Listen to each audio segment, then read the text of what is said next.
India is the pharmacy of the world, and America is India's biggest customer. Trump just proposed a 200% tariff on the medicines that keep 40% of American prescriptions affordable. The man who said he wanted to protect Americans just threatened the single biggest source of affordable health care his own people depend on. Under Trump's proposed framework, generic medicines imported into the United States will remain tariff-free until August 2028. After that, a 100% tariff kicks in for 1 year. Then in 2029, it rises to 200%. The stated goal is to bring pharmaceutical manufacturing back to American soil. The actual goal, if you follow the money, is to hand the American generic drug market back to big American pharmaceutical companies.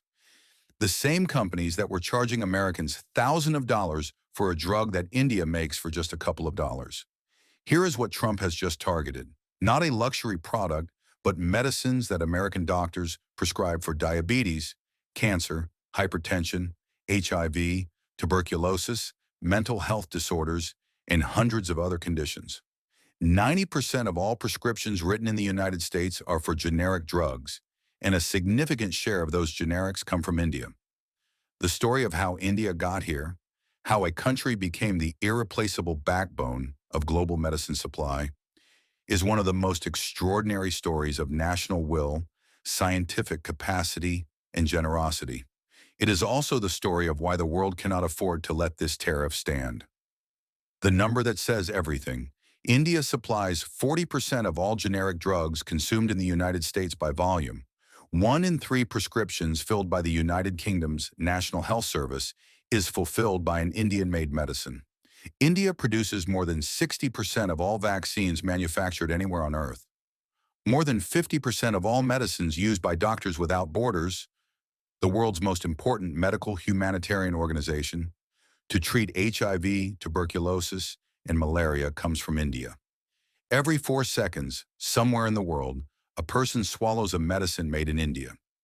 India has the highest number of US FDA approved pharmaceutical manufacturing facilities of any country outside the United States itself.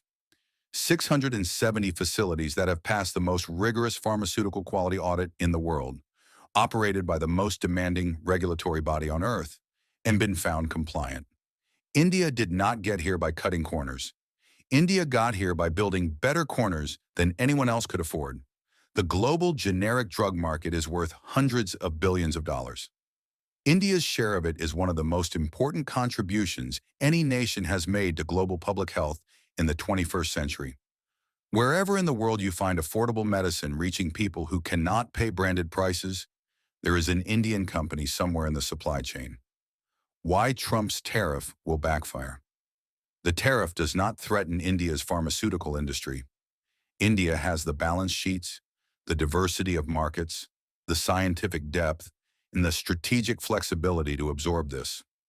The United States, however, already has a pharmaceutical crisis. Before Trump announced a single tariff on Indian generics, America was experiencing shortages of over 300 drugs: antibiotics, cancer drugs, anesthetics, blood pressure medications. The FDA's drug shortage list has been growing for a decade. The root cause, identified by the FDA itself, is excessive dependence on a small number of manufacturers for critical generic molecules. The tariff that is supposed to fix America's pharmaceutical vulnerability will, in practice, dramatically worsen it. Reducing the number of suppliers that can affordably serve the U.S. market does not diversify America's pharmaceutical supply chain. It concentrates it. Here is another thing. American pharmaceutical companies do not actually manufacture in America as much as Americans think. The majority of active pharmaceutical ingredients used by American drug manufacturers, including major domestic companies, are sourced from India and China. Pfizer buys AP is from India. Merck buys AP is from India. Abbott buys AP is from India. The U.S. pharmaceutical industry is already deeply integrated with Indian supply at the ingredient level, not just the finished product level. A tariff on imported generic drugs does nothing to change this. It taxes the finished pill, but leaves untouched the supply chain that makes the pill possible. If the goal is genuine pharmaceutical independence, this tariff does not achieve it. It taxes the visible part of Indian supply while leaving the invisible part, the ingredients inside every American-made drug, entirely intact and entirely dependent on the same Indian manufacturers. Here is the third fact. The United States government is the largest single buyer of generic drugs in the world. Through Medicare, Medicaid, the Veterans Administration, and the Federal Employee Health Benefit Program, the American government purchases tens of billions of dollars of generic medicines every year. A 200% tariff on imported generic drugs does not appear as a line item on a corporate balance sheet. It appears as a cost increase on every government drug procurement program in the country. The U.S. federal deficit is already above $35 trillion. Imposing a tariff that the government itself pays a significant portion of, through its own healthcare programs, is not a revenue-generating measure.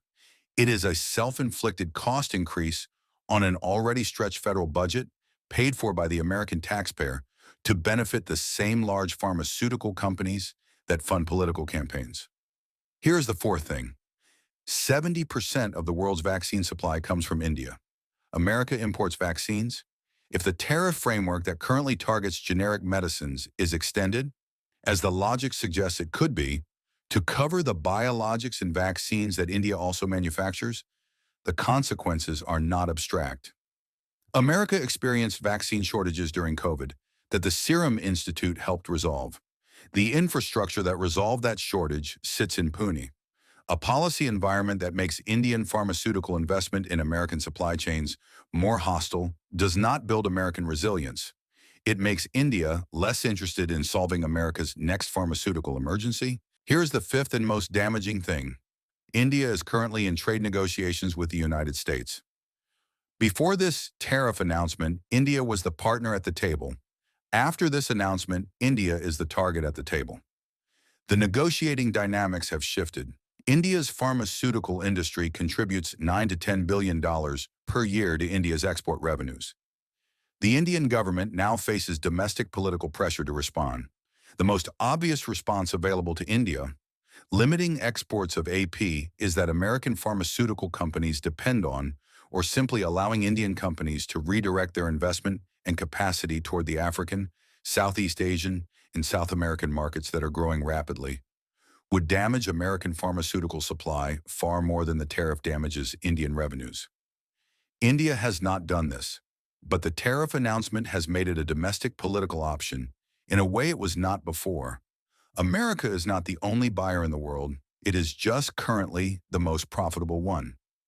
The facts that changed everything. In 2001, around 8,000 people were dying of AIDS every day in Africa. The treatment existed, but it cost up to $15,000 per patient every year.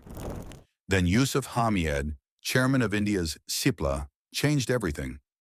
Using India's patent laws, Cipla offered the same three-drug HIV treatment for just $350 a year.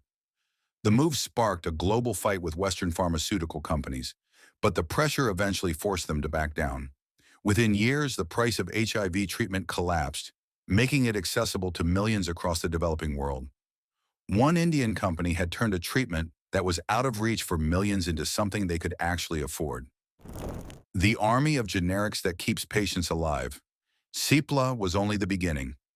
Over the past 2 decades, India's pharmaceutical industry has become the backbone of HIV treatment across the developing world. Today, over 90% of donor-funded antiretroviral drugs supplied to low- and middle-income countries come from Indian manufacturers. Indian companies also supply medicines for HIV, tuberculosis, and malaria to millions worldwide. India built this success by meeting the world's highest quality standards. Indian pharmaceutical companies now supply 40% of generic drugs in the U.S. and around 1/3 of NHS prescriptions in the UK. The result is extraordinary. Millions of people who might otherwise have died are alive today because India made life-saving medicines affordable. The drug that saved the world twice. India produces around 70% of the world's hydroxychloroquine, a cheap and widely used medicine. When COVID-19 hit and the world desperately needed potential treatments, demand for the drug exploded. India supplied hydroxychloroquine to more than 120 countries, including the US, UK, Germany, Brazil, and Spain. The crisis revealed something important.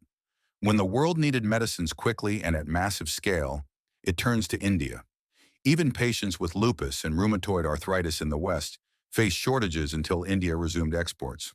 The world's dependence on India's pharmaceutical industry is simply impossible to ignore. How India fought hard for humanity.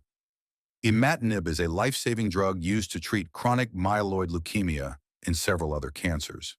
Its branded version, Gleevec, made by Novartis, cost more than $2,000 a month in the United States and was similarly expensive in other wealthy countries. For patients in poorer nations, that price was often impossible to afford. Indian drug makers, however, were producing generic versions for around $200 a month, nearly 1/13 of the branded price.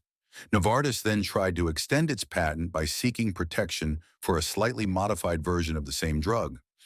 But India had a unique safeguard in its patent law. Section 3D prevented companies from receiving new patents for minor changes to existing medicines unless they could prove a significant improvement in effectiveness. The goal was to stop pharmaceutical companies from repeatedly extending patents through small modifications, a practice known as evergreening. Novartis challenged the law in India's Supreme Court, but in 2013, the court upheld Section 3D. The decision was celebrated by patient rights groups worldwide because it meant affordable generic imatinib could continue to be produced. For cancer patients across the world, access to the drug remained possible. The case also set a wider precedent. Indian companies went on to make other cancer treatments more affordable. Cipla reduced the prices of some cancer drugs by up to 75%, while Natco Pharma received permission to produce a cheaper version of Bayer's kidney cancer drug, sorafenib, bringing its cost down from around $5,000 to $160 per month. India's approach showed that access to life-saving medicine did not always have to depend on how much a patient could afford to pay. Its courts protected the country's patent laws, while its pharmaceutical industry turned those laws into affordable treatment for millions. The simplest medicine that changed the world. The Lancet, one of the world's most respected medical journals, once described oral rehydration therapy as potentially the most important medical advance of the 20th century. Not antibiotics, not vaccines, not cancer drugs, oral rehydration salts. A treatment so simple that the world often overlooks it, yet one that has saved millions of children's lives. And India has become the world's largest manufacturer of it. The reason ORS is so important is simple. Diarrheal diseases can kill children through severe dehydration, as the body loses water and essential electrolytes faster than they can be replaced. Before ORS became widely available, the standard solution was intravenous rehydration, fluids delivered directly into a vein. That required sterile equipment, trained medical workers, and access to a hospital. For children living in remote villages across Africa and Asia, those resources were often nowhere nearby.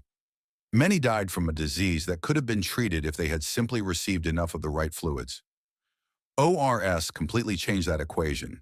It could deliver the water and electrolytes the body needed without a needle, hospital, or sophisticated medical equipment. The formula contains a precise balance of sodium, potassium, and glucose. Together, these ingredients take advantage of a natural process in the intestine that allows the body to absorb water and salts efficiently, even when an infection has damaged the gut. A mother living in a village without electricity, a nearby clinic, or a doctor can simply mix the contents of a packet with clean water and give it to her child. India became the world's largest producer of ORS through many of the same strengths that built its wider pharmaceutical industry.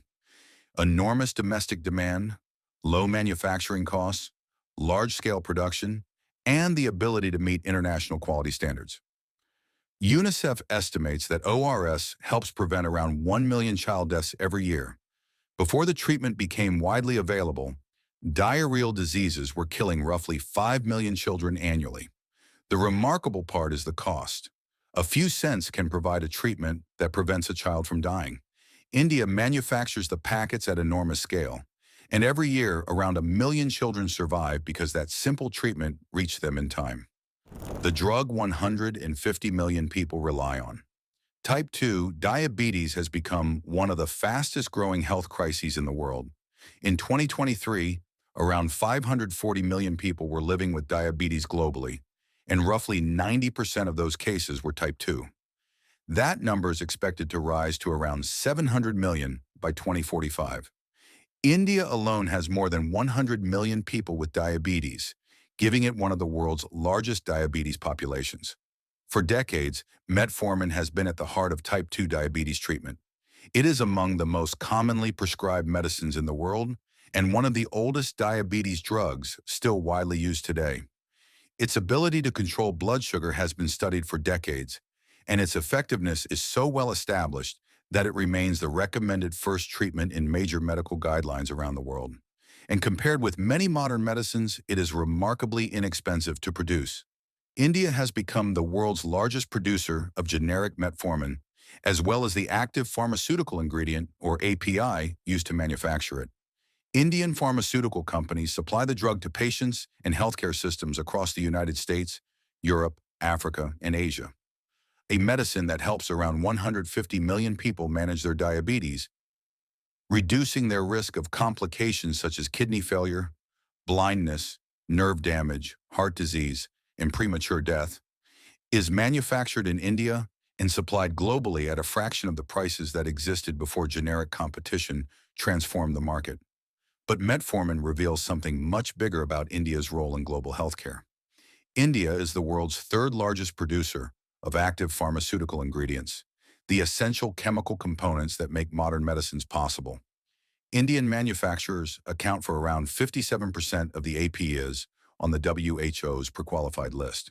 So when someone somewhere in the world takes a tablet, there is a very real possibility that the active ingredient inside it was produced in an Indian factory. Metformin is simply one of the clearest examples of a much larger and mostly invisible reality. India's pharmaceutical industry is helping keep the world's medicine supply running. While the world cannot afford this tariff to stand, the United States funds PEPFAR.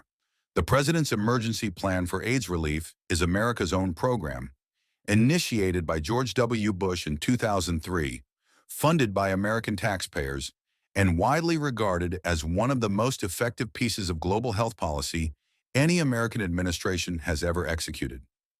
PEPFAR currently provides HIV treatment to approximately 20 million people across sub-Saharan Africa.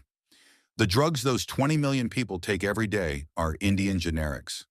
PEPFAR buys them from Indian manufacturers because Indian manufacturers are the only entities in the world producing FDA-quality antiretrovirals at a price that makes the program economically viable.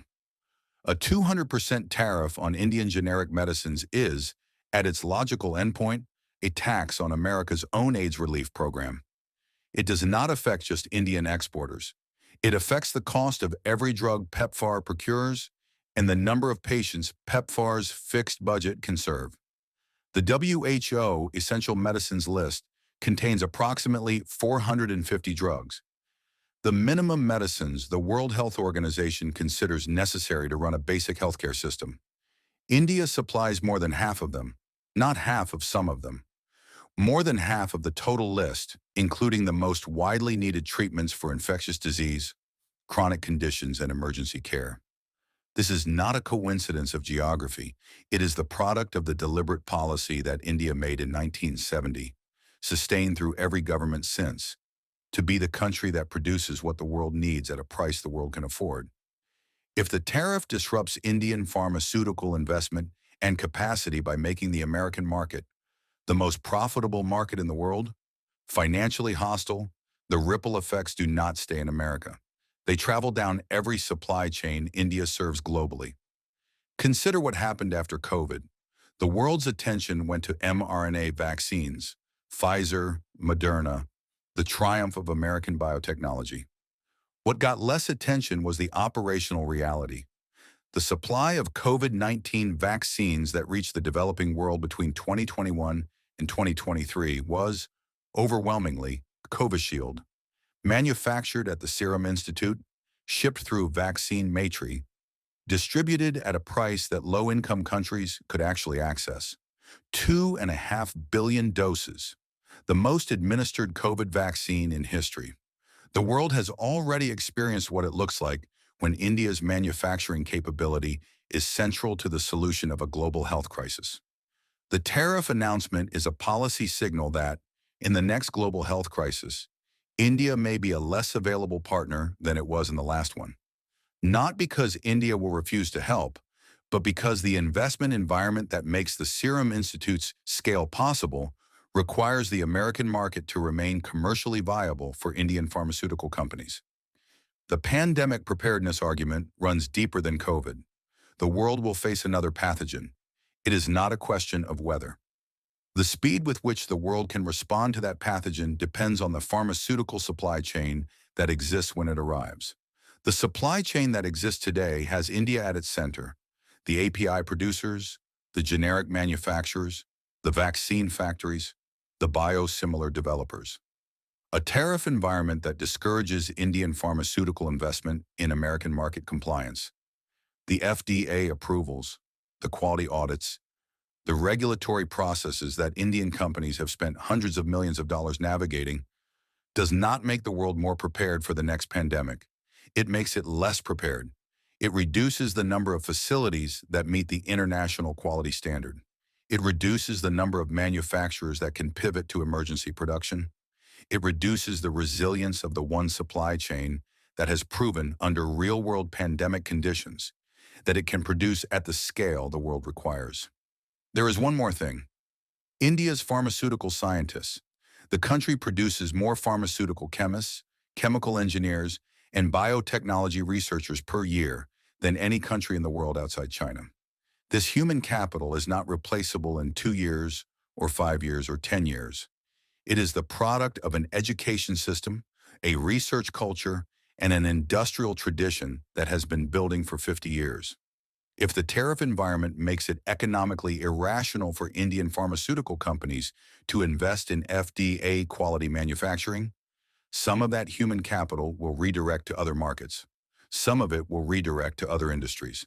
The institutional knowledge that makes Indian pharma capable of what it does, the chemistry expertise, the process engineering, the regulatory navigation, is not stored in buildings.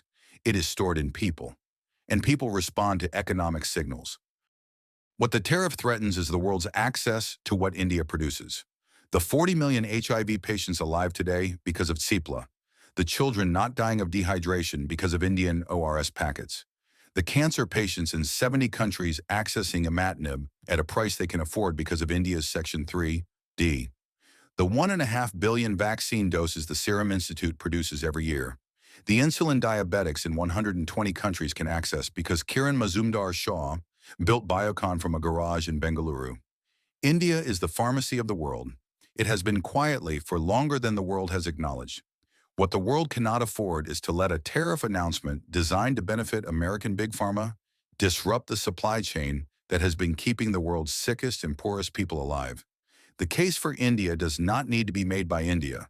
It is made by every patient alive today who would not be without it.